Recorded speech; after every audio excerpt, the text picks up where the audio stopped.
I'm Josh. And I'm Marissa. Welcome to Nocturnal News, where we discuss social issues that are occurring in the United States. This week's topic is murders in prisons. First, we will be discussing murders. An astonishing amount of murders occur within the U.S. than more people are aware of.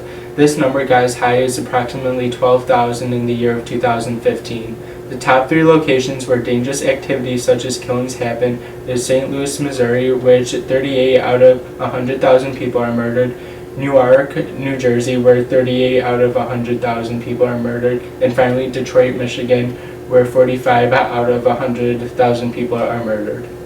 People in society perceive murders in different ways. Many stereotypes revolve around them.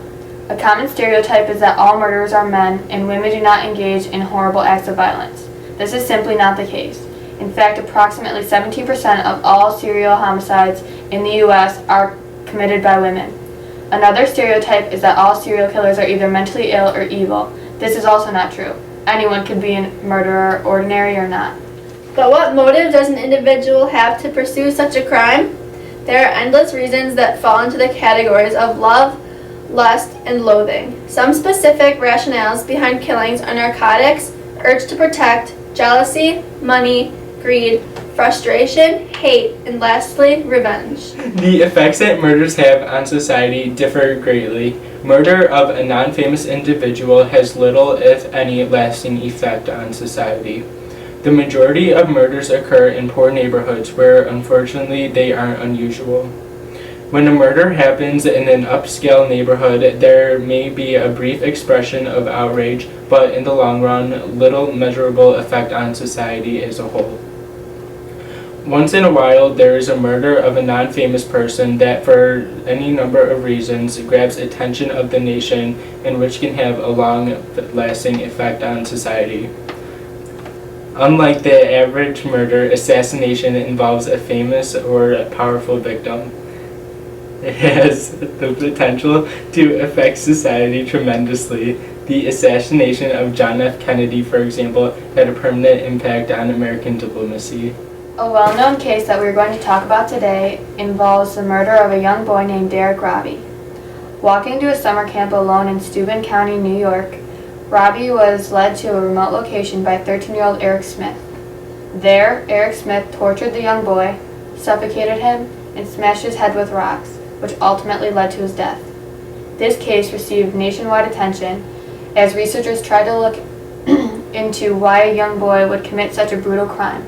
They came up with the conclusion that in addition to being diagnosed with intermittent explosive disorder, a mental disorder causing individuals to act out violently and unpredictably, Eric was adopted and felt distant from his family. He was also occasionally abused by his father. Here's a reenactment of just what happened between Robbie and Eric Smith that day.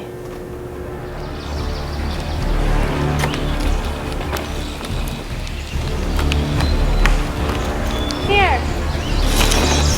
Come here.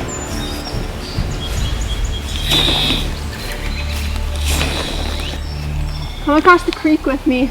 Okay.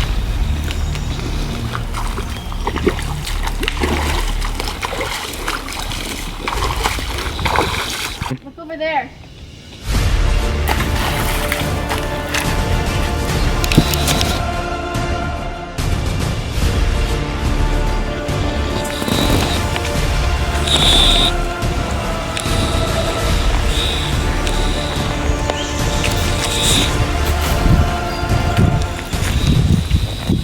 We all know that murders lead to prison. Believe it or not, prisons are also a controversial issue in the United States.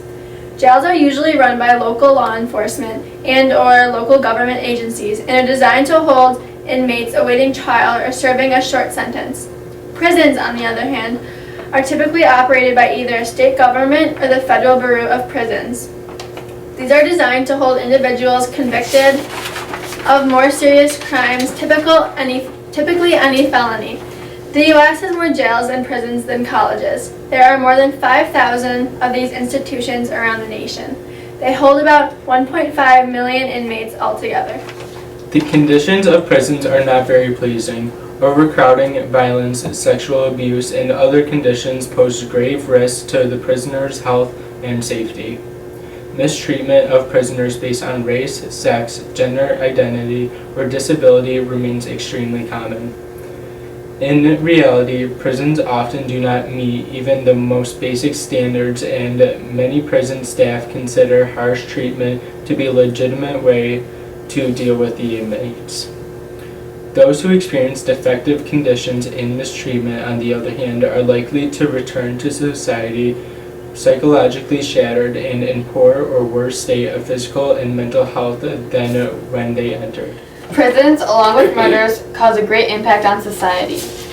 One of the impacts it has is that prison record decreases annual earnings by 30 to 40% when prisoners try to receive jobs after they get out of prison. Prisons also make the streets safer by keeping dangerous people out of the community.